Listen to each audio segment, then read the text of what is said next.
Muy buenas noches, amigas, amigos, enemigos y adversarios. Sean bienvenidos todos, bienvenido pueblo televidente a esta conversación de buena fe con uno de los hombres más ocupados del país, con el encargado de llevar el aparato médico más grande de México mientras tenemos esta pandemia. Bienvenido por segunda vez, Zoé Robledo, a De Buena Fe. Muchas gracias, Gibran, y qué gusto estar aquí contigo y bueno, con todo tu auditorio y tu equipo. Gracias a ti por venir, que es muy importante que nos hagas este espacio cuando andas trabajando casi 24 horas al día. Creo que sería muy útil hablarle no solamente a la gente que se le habla cada vez que se hace una conferencia de prensa, sino también al personal de salud del instituto, que es muy amplio. ¿Cuántos médicos hay contagiados en el instituto más o menos hasta el día de hoy?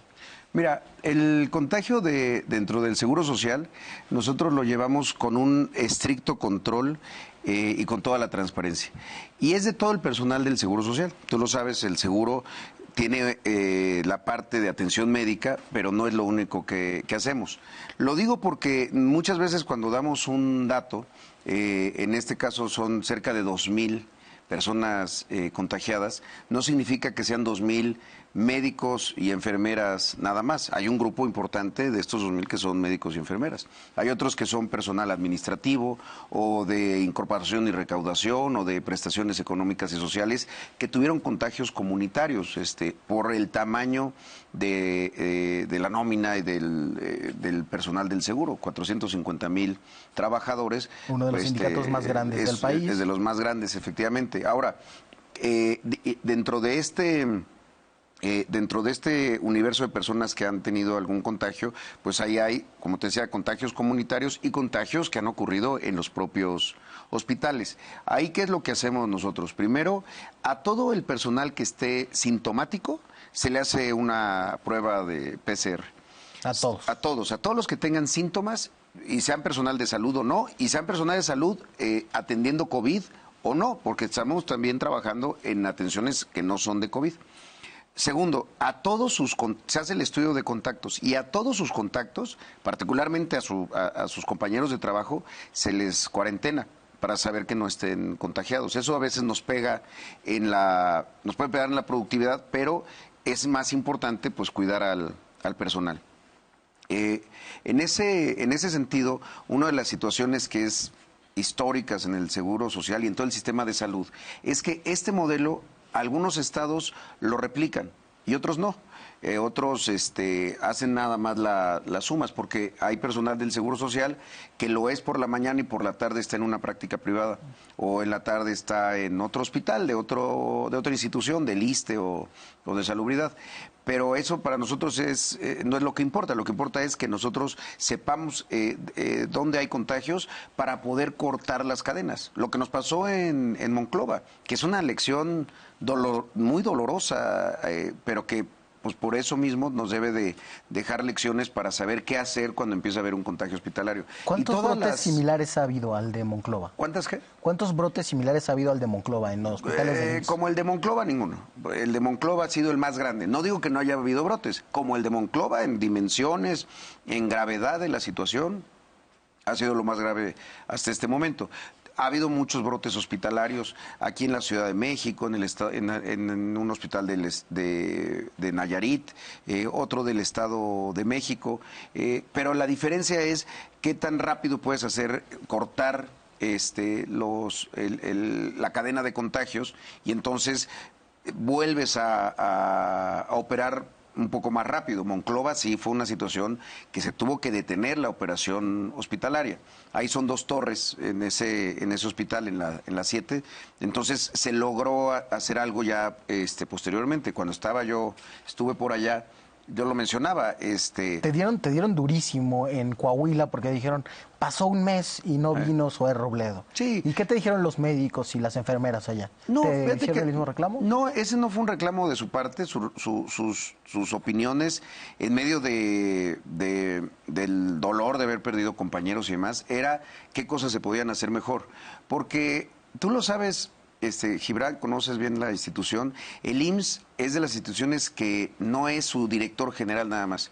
Es una república. Exacto. Entonces, el hecho de decir una ausencia física no significaba una ausencia operativa o de toma de decisiones. Desde el día 1 estuvimos en comunicación con el gobierno del Estado, mandamos un primer equipo de epidemiólogos con el doctor Eduardo Robles, posteriormente fue el doctor Peña Viveros. Fíjate, el doctor Peña es el encargado de 250 hospitales de todo el país y lo mandé a Monclova a que estuviera ahí prácticamente 2 semanas, no desatendiendo el resto, pero buscando cuáles habían sido las causas y buscando las soluciones. Ahí era más importante la presencia central en la persona correcta. Después estuvo un director normativo, el doctor Cliserio Cuello, dando seguimiento.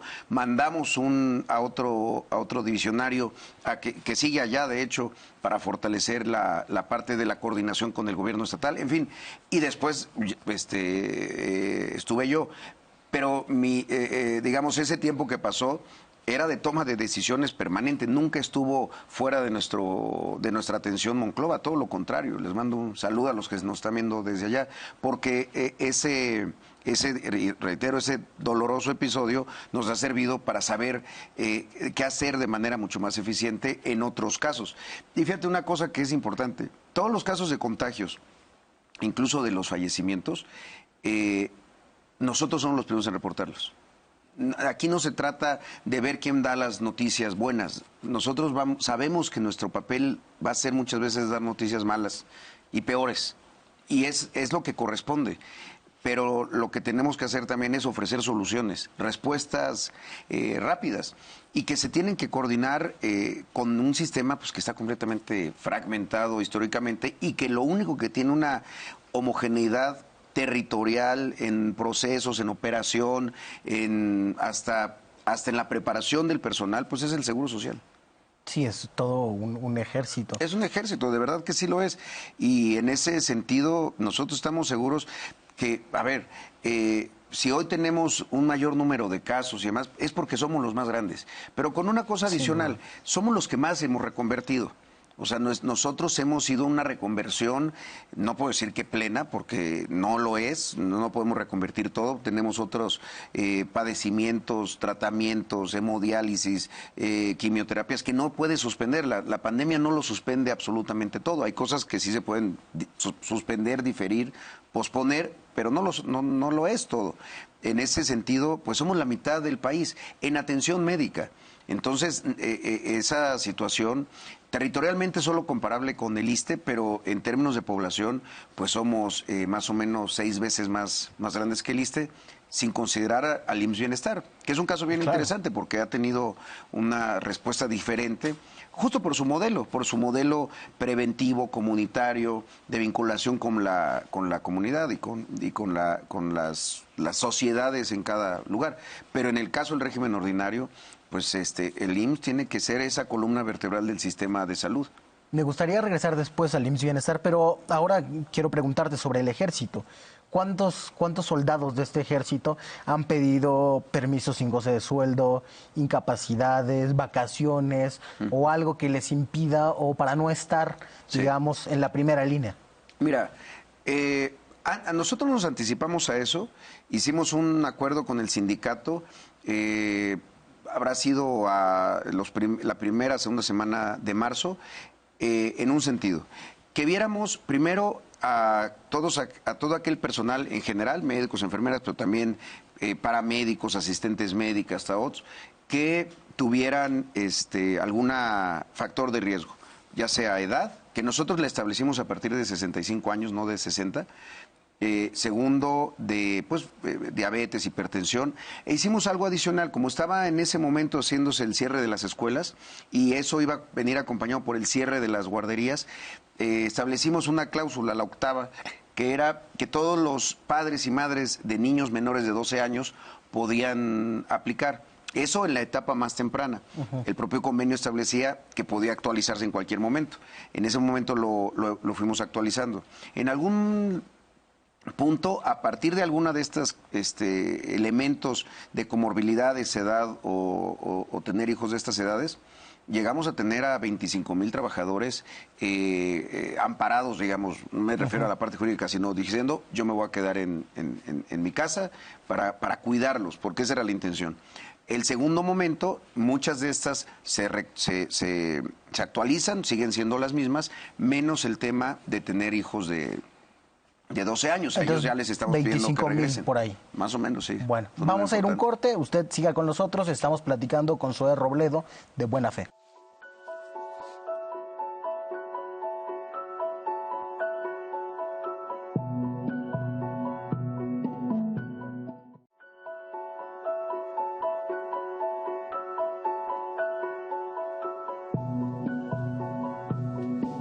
Gracias por continuar con nosotros.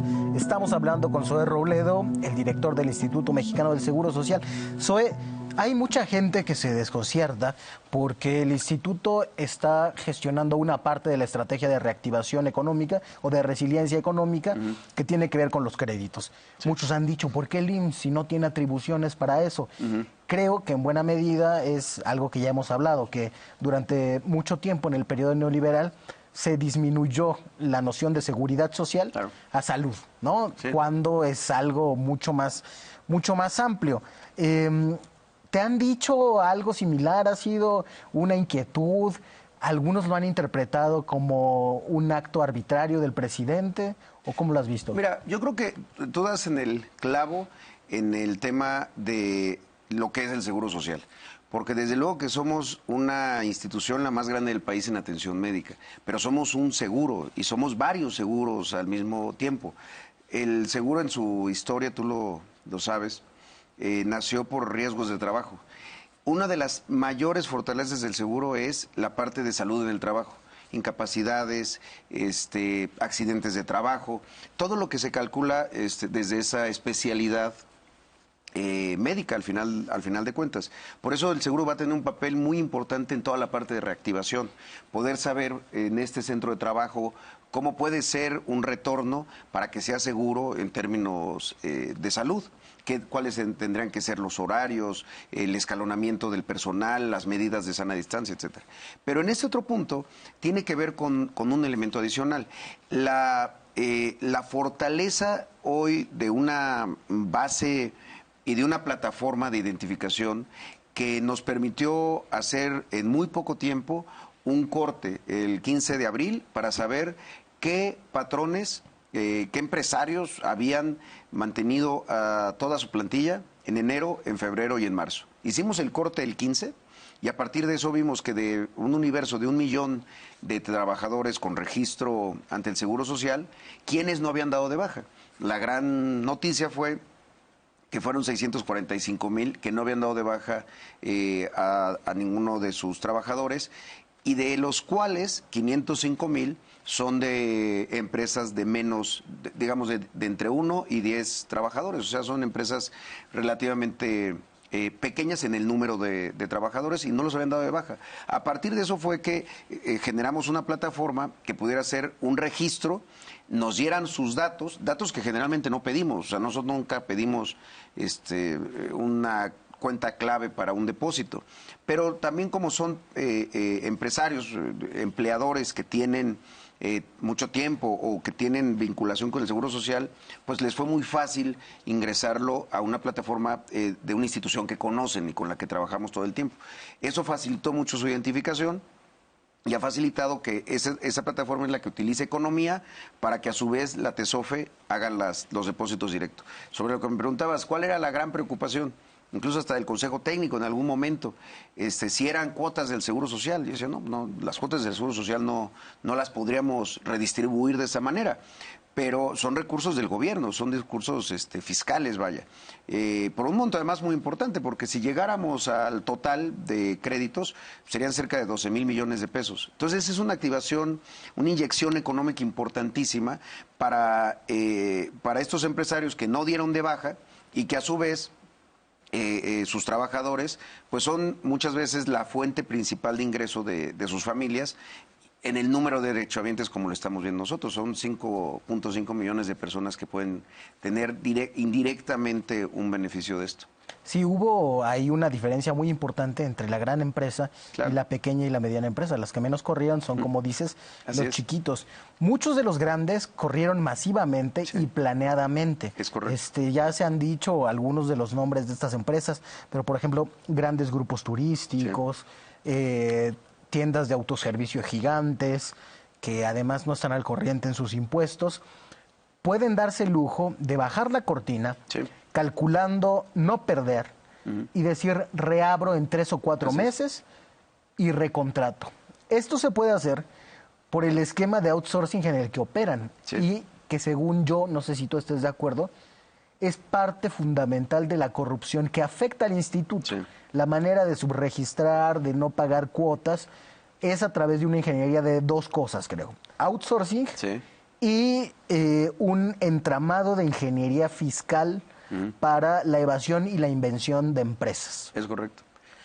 ¿Qué se está haciendo desde el instituto para combatir esa plaga del outsourcing y la ingeniería fiscal del fraude? Mira, dos cosas. Primero, estuvimos trabajando durante los primeros meses del año, por lo menos durante enero y desde diciembre, en la iniciativa que desafortunadamente pues no tuvo un buen fin ahí en el Senado de la República, porque era una iniciativa que lo que hacía era darnos más herramientas para combatir el outsourcing, la subcontratación y sobre todo el subregistro de los salarios.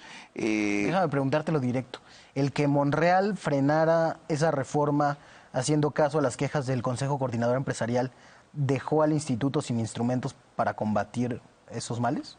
A mí ya no me queda claro quién fue, porque de repente hubo una iniciativa, se presentó en la comisión, pero la comisión después dijo, vamos a volver a nuestro dictamen original.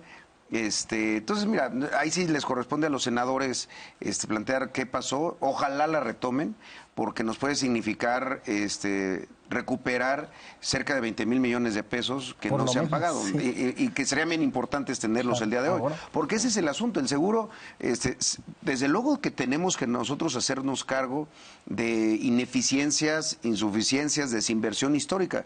Pero parte de eso es justo lo que comentas. Tenemos alterada nuestra fuente de ingresos principal, que son las cuotas, porque no nos pagan todas las cuotas con el subregistro o de plano no están registrando a los trabajadores. Este outsourcing daña. Y hoy este outsourcing está siendo responsable de no tener el número suficiente de camas, de especialistas, de ventiladores, de todo.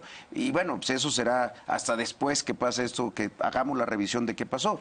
Pero yo sí te diría que ahí nosotros hemos sido muy vocales. Y también otra estrategia que es lo que hemos estado trabajando con la Secretaría del Trabajo, con la UIF, con el SAT, de hacer intervenciones a empresas. La verdad que es bien lamentable en medio de esta pandemia este tipo de cosas que se suspendieron porque tienen que ver mucho con la justicia. Habíamos ya hecho en el sector turismo, por ejemplo, intervenciones muy importantes que habían empezado ya a recuperar no solamente los montos de sus salarios, sino estaban contratando a personal que había estado subcontratado durante muchísimo tiempo. Creemos que esto debe de dejar muchas lecciones y una de ellas es esa, que la seguridad social es un elemento fundamental de la tranquilidad de las familias, de su futuro, de poder pensar en un proyecto de vida y que estaba siempre como relegado, como si fuera un impuesto, ¿no? Como si fuera una contribución más que te exige el gobierno. Bueno, creo que ahorita en medio de una pandemia se puede dar cuenta que no era solamente eso. Entonces, bueno, yo creo que, como lo comentabas, hay empresas que dieron de baja para no cerrar. Y hay empresas que cuando ya van a cerrar, pues ya es por eso dan de baja. Y creo que uno de los elementos que ha servido para frenar un poco la caída del empleo, de este tipo de empleo, son estos créditos, porque han sido muy rápidos. O sea, tú te registras y prácticamente 4 días después estás recibiendo este depósito de 25,000 pesos sin garantía, sin aval, sin comprobante de domicilio, sin historial crediticio, lo que pide siempre un banco. Sí, no. Y sin condiciones, ¿para qué lo van a usar? Creemos que si tomaron la decisión correcta de no dar de baja, porque puede ser que enero, febrero todavía no se veía venir, pero marzo ya era un mes muy complicado. Ya se podían tener alertas de lo que se venía y efectivamente quienes hicieron cuentas pues como tal cual, como contadores, dijeron, pues hay que dar de baja a estos Como para si- cerrar la cortina y no pasa nada, poniéndolos también en riesgo en sus... Como si no fueran vidas que iban a Exacto. dejar de alimentar a sus familias. Y con una cosa, con un agravante más, que tú sabes que en el momento que alguien lo dan de baja, empieza una cuenta regresiva de 8 semanas donde sus derechos pierden vigencia. Hoy estamos abiertos a toda a toda la población, pero en otro contexto, alguien que se hubiera contagiado o alguien de sus familiares, era decirle, ya no vas a tener seguro social. Y por eso es uno de los elementos que yo reconozco mucho en la secretaria Luisa María, que no se haya aplicado el artículo, no recuerdo el número de la Ley Federal de Trabajo, que está establecido justo después al H1N1, que establece que cuando haces un paro todos tienen que irse a sus casas con un salario mínimo durante un mes y después casi hay licencia para despedir. Sí. Eso hubiera sido terrible en un contexto. Hoy, si lo hubiéramos hecho, estaremos en una situación mucho más grave en términos de los impactos económicos de la pandemia y quizá también en términos de salud, porque mucho más gente hubiera tenido que salir a la calle a buscarse la vida. Claro, fue una demanda absolutamente irresponsable de los organismos empresariales. Sí. Y creo que sí se ha puesto de relieve la inseguridad social de muchos trabajadores, que ya era de larga data. Hace mucho tiempo que los paraísos turísticos son infiernos de inseguridad social. Sí. Y creo que tenemos que empezar a ver eso, y ojalá que el INSABI y los que tienen que cubrir a esa población desprotegida se pongan las pilas en ello. Te pregunto sobre otra cosa que ha estado en el debate. El presidente ha dicho, deben tanto de impuestos algunas de las empresas más grandes. Y si pagaran, podríamos triplicar el programa de créditos, por ejemplo. Sí. ¿Cuánto deben de cuotas al IMSS las empresas más grandes? Pues mira, a nosotros nos deben muchas personas y muchas entidades. Déjame empezar al revés, porque también nos deben entidades públicas, universidades, sistemas de agua, municipios que nos deben cerca de 5,000 millones de pesos. Y no estamos saliendo a cobrar en ese momento, pero sí creemos que hoy más que nunca se pone en relieve la importancia del aseguramiento. Y haciendo un cálculo sobre las que más deben en términos de cuotas o que no hay una coincidencia, pues debe de estar alrededor de los 12,000 millones de pesos. Ahora, nosotros estamos persiguiendo todo el tiempo esas prácticas. Entonces, y estamos buscando dónde están los que están incumpliendo la ley, y incumpliéndole a sus trabajadores pero pues vaya, son tantos, y si a eso le sumas el outsourcing, pues ahí están esos boquetes que no nos permiten hoy tener la capacidad que quisiéramos tener en medio de una pandemia. Sí, y además serían recursos regulares del instituto, sí, claro, en muchos de esos casos. Lo de los recursos es importante también porque se están comprometiendo muchos recursos del instituto, digamos, para toda la población. Y aunque hay un programa dedicado a toda la población, que es el IMSS Bienestar, sí, que ya es el programa del IMSS a la población abierta, le decimos a nuestro público que data de un viejo programa del IMSS Coplamar, sí, y que se ha mantenido, ha resistido, porque es eso lo que ha pasado, resistió el neoliberalismo y se ha puesto, creo que de nuevo, en el centro de las prioridades del gobierno. El presidente recorrió contigo todos los hospitales del IMSS Bienestar. ¿Hay algún plan de dar recursos adicionales al IMSS Bienestar, sí, ahora que va a atender tanta gente? Sí, claro. A ver, el IMSS Bienestar, efectivamente, como bien lo señalas, nació del Coplamar y tiene su fundamento legal en el mismo artículo, en el 216A, que establece los 3 criterios cuando el IMSS tiene que dar atención a no derechohabientes. El primero es una emergencia, el segundo es la vacunación y el tercero es ante situaciones de marginación y pobreza. Por eso existe el IMSS Bienestar, ese es su fundamento.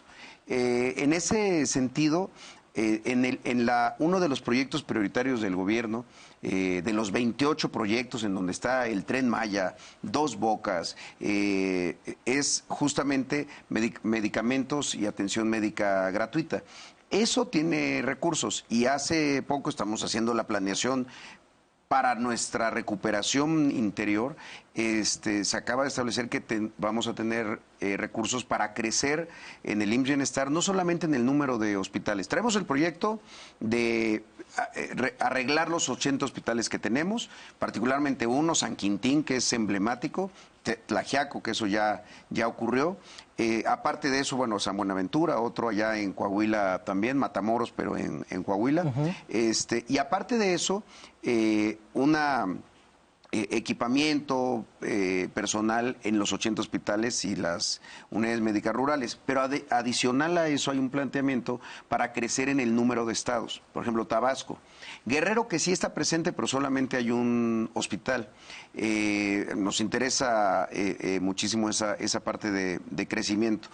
El plan es recuperar cerca de 9 hospitales que llegaron a ser, hasta 1986 del IMSS Bienestar, recuperarlos e incorporarlos al programa. O sea, el programa IMSS Bienestar va a tener no solamente más recursos, va a tener más personal, más instalaciones, va a crecer de manera muy, muy importante. El programa es muy importante sobre todo para las zonas rurales. Se está contemplando que abarque también zonas urbanas y te pregunto también, ¿va a permanecer el resto del sexenio o la idea es incorporarlo al INSABI en esta idea inicial que había de homologar el sistema de salud? Yo te puedo decir que a casi un año de que llegara el Seguro Social, en las 3 primeras semanas de mi llegada salvamos al IMSS Bienestar. Eso está superadísimo. No solamente en términos presupuestarios, sino en su viabilidad en términos del modelo de atención integral a la salud. Lo más importante del IMSS Bienestar es su experiencia en el primer nivel, y el primer nivel vinculado a la comunidad. Al contrario, el modelo que va a seguir el INSABI en el primer nivel, y con su referencia hacia el segundo, es el del IMSS Bienestar. Pero el IMSS Bienestar no solo permanece, va a crecer. O sea, es uno de los programas que hoy, fíjate, de los municipios que menos contagios tienen, hay una correlación. No puedo decir que hay una cuestión de causalidad, pues es una correlación. Está el IMSS Bienestar. Recordamos que está en 19 estados. Nuestro interés es crecer a más estados. Tabasco es uno de ellos. Es algo que incluso ya estaba hablado con el gobernador, para que uno de los hospitales más emblemáticos, que es el de Macuspana, el Hospital de San Carlos, ese que fue nuestro, o sea, de IMSS Bienestar, lo recuperemos. Miren, en 86 lo que ocurrió fue un ahí proceso... conoció el presidente el IMSS. Exactamente, siendo delegado del INI. Porque estaba muy vinculado Coplamar también. Entonces, en el 86 hubo este proceso de descentralización, y fue una descentralización completamente desordenada y un tanto arbitraria. Uno de los elementos que establecían para darles toda la capacidad de IMSS Bienestar, fíjate, 6 años después de su nacimiento prácticamente, era que tuvieran los mismos niveles salariales en las secretarías de salud de los estados. En fin, pero ese proyecto afortunadamente quedó inacabado. Y todos los gobiernos neoliberales, particularmente los de Acción Nacional, que eran los que más tenían enfocado al Seguro Social, o sea, parte de la reacción panista tiene que ver con las políticas cardenistas de la expropiación, del reparto agrario y del Seguro Social. Al PAN nunca le había gustado, por lo menos en esos momentos. En la fundación del Seguro Social, Gómez Morín se escribió un librito para criticar cómo estaba formulado. Sí, bueno, y la contraparte de Gómez Morín, que yo siempre creo que es García Telles, se lo dice en una carta a Ávila Camacho: me van a quemar el Seguro Social. El nacimiento del IMSS no fue terso, no fue fácil. Hubo una resistencia enorme del sector empresarial, porque decían que no tenía por qué el gobierno pedirles cuotas para la atención y darle seguridad social a los trabajadores. Vamos a ir a un corte y seguimos platicando de esto. Usted no nos abandone, estamos conversando con el director del IMSS.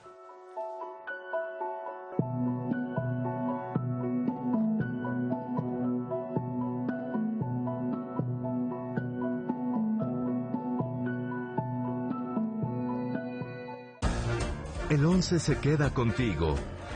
Con nuestro video en demanda, aprovecha los días en casa. Escucha los consejos de expertos para vivir la vejez de manera digna, saludable y placentera. Por supuesto que esperamos que aprender a envejecer le dé muchas ideas, muchas estrategias para que prolongue lo más posible su bienestar. Descarga nuestra app y elige con quien tú quieras conversar. El 11 se queda contigo. Mi mamá cuando era pequeña me hacía una sopa de elote. Ahora le mejoré un poquito a mi gusto, agregándole la flor de calabaza, la calabacita, su epazote, otros ingredientes más. Y por supuesto, pues con el sazón de mi mamá. La Ruta del Sabor. A Mojileca Guerrero. Martes, 20 horas. El Parque Nacional Zona Marina del Archipiélago de Espíritu Santo se encuentra en Baja California Sur. Es un área natural protegida por la UNESCO y un destino ecoturístico sumamente importante. Una reserva marina es un área de no pesca. Es un área donde no se puede pescar, donde no puede haber una actividad de extracción de ninguna especie. Agenda Verde, segunda temporada. Estreno, miércoles 20 horas.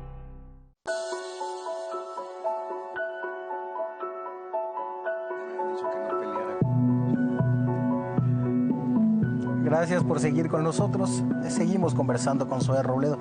Zoe, Germán Martínez hizo la propuesta de que las adecuaciones presupuestarias que se hagan asignen, etiqueten por lo menos 10,000 millones de pesos para el IMSS Bienestar. Que vayan ya. ¿Y tú qué opinas de esta propuesta? Pues que se nos quedó corto el buen Germán. No, el IMSS Bienestar necesita más dinero, necesita mucho más inversión. Necesitamos crecer. El IMSS Bienestar, después de ¿Cuánto dirías que necesita? Pues mira, yo te diría que necesitaríamos por lo menos unos 20 o 30 hospitales más, con sus respectivas entre 50 y 60 unidades médicas rurales, pero con el personal permanente y con un nuevo modelo, que es el modelo que hicimos en Tlaxiaco. Fíjate, en Tlaxiaco, una de las zonas más importantes de la Mixteca, porque no es solamente Tlaxiaco, sino todo lo que ocurre alrededor. El nuevo modelo de IMSS Bienestar ahí es el mejor hospital de IMSS Bienestar, eso sí lo puedo asegurar. Tiene más especialidades, tiene oftalmología, otorrinolaringología y traumatología, que es fundamental. Pero los estamos teniendo, esas especialidades, en todos los turnos. Adicionalmente a eso tenemos que volver a pensar en los espacios para todos los otros programas que se tienen, el CARAS para los jóvenes, el SAIS para los pacientes con alguna enfermedad crónico-degenerativa y que tiene que ver con el control de la enfermedad previo incluso al medicamento, a través de hábitos, de alimentación. Reactivar la prevención, reactivar la resiliencia social en general. Eso. Porque lo que ha seguido funcionando son sobre todo las redes de voluntarios, pero muchas de esas funciones más, no sé si utópicas, como por ejemplo gestionar la adolescencia de manera colectiva, que es lo que quieren hacer los CARAS, por ejemplo. Así es. Se dejaron de lado durante mucho tiempo, ¿no? Sí. Creo también que habría que revisar algunas cosas de ese modelo que me llaman la atención. Por ejemplo, la mayoría de los voluntarios de IMSS Bienestar son mujeres. Es porque se les asignan los trabajos de cuidados y así.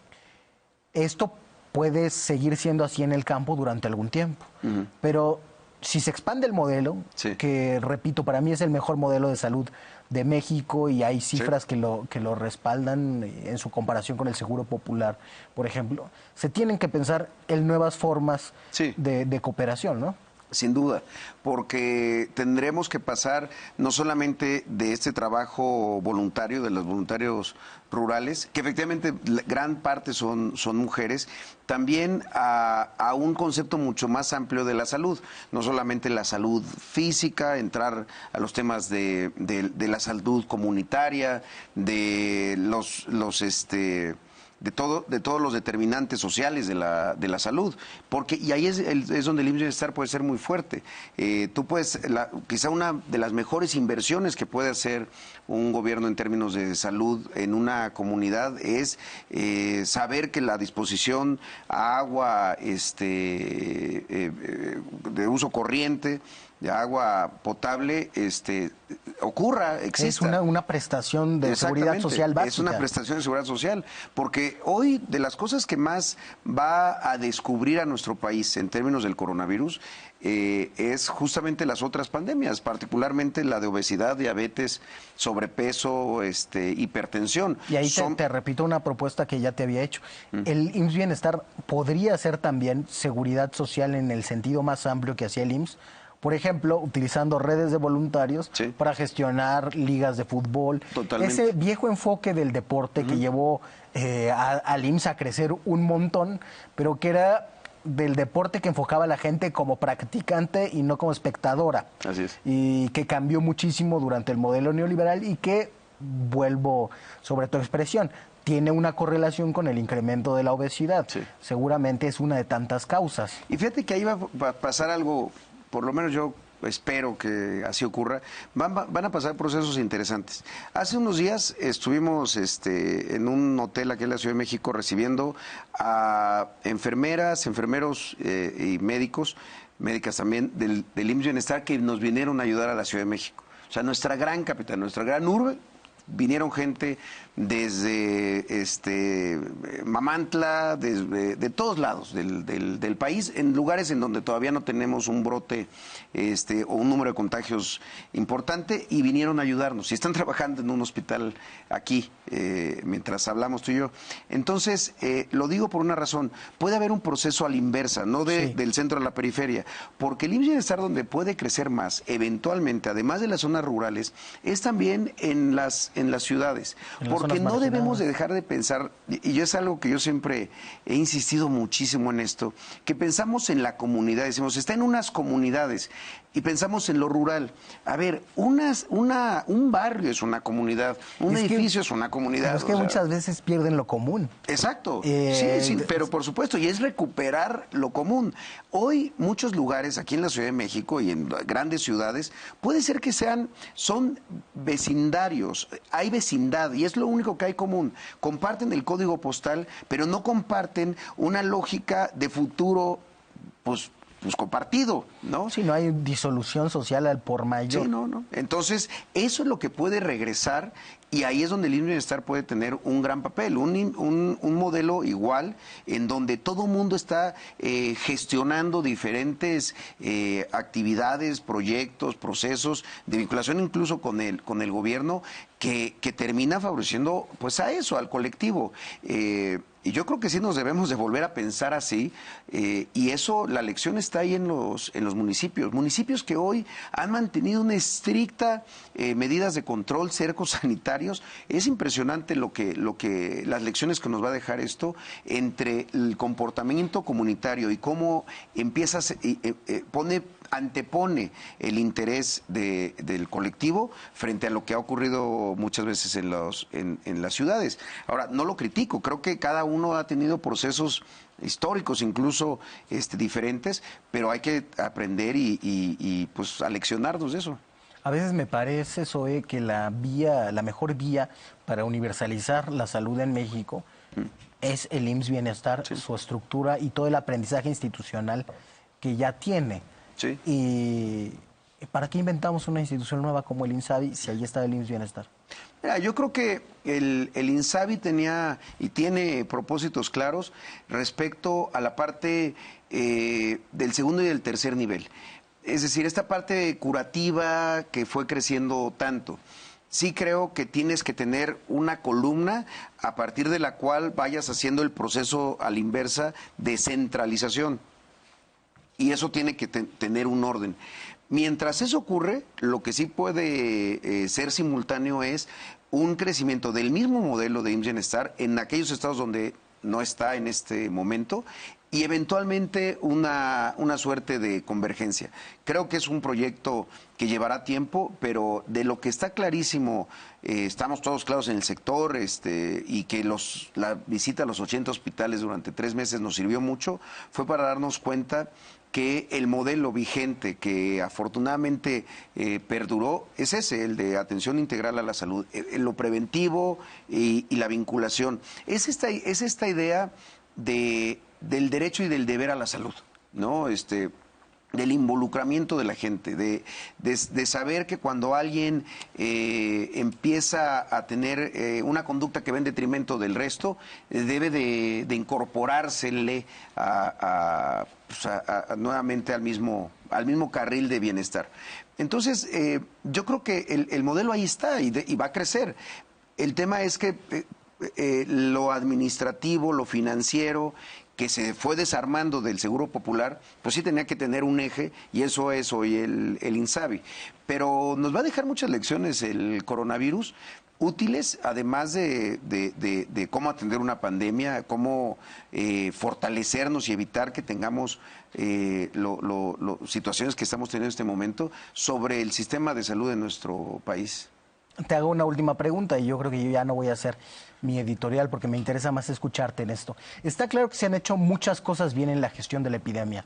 Nuestro día 70, sin duda, es mucho menos malo que el día 70 después del primer caso detectado que sistemas de salud mucho más consolidados como el español tuvieron. Sí. Creo que ese éxito es innegable y sería muy mezquino que cualquiera intentara relativizarlo incluso. Pero, ¿qué cosas se han hecho mal o has dicho, esto se pudo haber hecho mucho mejor con una diferencia de cálculo?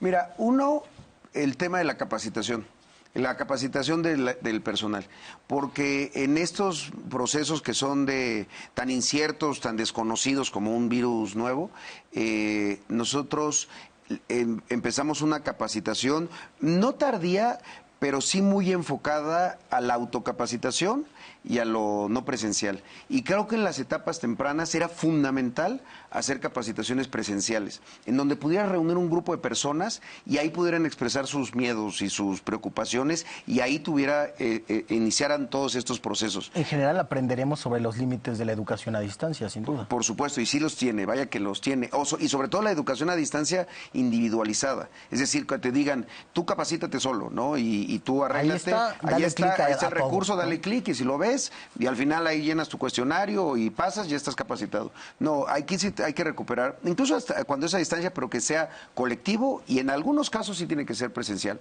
porque son cuestiones que van hasta el tema del uso de los equipos de protección personal. ¿Quién debe de tener qué? ¿Quién debe de tener qué y cuándo? Entonces, esa es una de las cosas que, y yo me la recrimino a mí mismo, decir, debemos de haberle fortalecido. Hoy ya tenemos los indicadores. Hoy estaba platicando con el gobernador de Sinaloa y con nuestro representante allá. Y llevamos 134 de capacitación. Dice, ¿cómo está eso? No, pues estamos recapacitando porque empezamos mucho antes y entonces estamos haciendo dobles capacitaciones y triples para que no se nos olviden las cosas. Esa es una. Segundo, me parece que si bien una de las fortalezas fue tener médicos, doctores, doctoras, enfermeras en las delegaciones y no políticos. Yo no sé qué haría ahorita con exdiputados y funcionarios políticos como lo soy yo, pero al frente de las delegaciones y al frente del segundo nivel. El proceso de haber hecho la selección a partir del examen nos favoreció mucho. ¿Qué es lo que yo sí creo que debimos de haber sido más insistentes en que todos hubiéramos tenido el mismo modelo de reconversión hospitalaria? Porque ahí nosotros pues somos punta de lanza. Quizá a la hora que lo presentamos en el Consejo de Salubridad General, debimos haber sido más acompañantes de otras instituciones, sobre todo en los estados, para saber que lo estaban haciendo igual que nosotros o por lo menos que supiéramos que estaban haciendo mucho más a tiempo. O sea, te faltó pelearte más y decir, el modelo es este. Nos faltó pelearnos más, efectivamente. Y luego la otra es que si bien teníamos una compra importante de ventiladores el año pasado, antes del coronavirus, el año pasado invertimos mucho en equipar hospitales de equipo que durante muchos años no se había invertido. Y compramos ventiladores. Sin embargo, sí creo que hoy un modelo que nos está empezando a dar buenos resultados, que es el de la hospitalización temprana, debimos de haber empezado un poco antes. Esto es, una persona que a ojos de un triage respiratorio puede pensarse que puede irse a su casa, cuando presenta uno de los factores de riesgo, estamos privilegiando que se queden en el hospital, porque la parte de los ventiladores es fundamental, pero también la cama hospitalaria regular y también... Nos puede salvar de llegar ahí. Exacto, y también una hospitalización todavía más temprana. Eso creo que es una estrategia que hoy ya la remontamos de alguna manera en los lugares donde la necesitamos, pero bueno, forma parte también del aprendizaje de ver el comportamiento de un virus pues desconocido para toda la humanidad. Muchas gracias, Zoé. Pues muchas gracias, hay tanto que hablar, pero sí. Pues siempre es un placer, mi querido Gibran. No, el gusto es todo mío. Nos vemos nosotros el próximo lunes. Usted quédese, por favor, con Estefanía Veloz en La Mala Fe.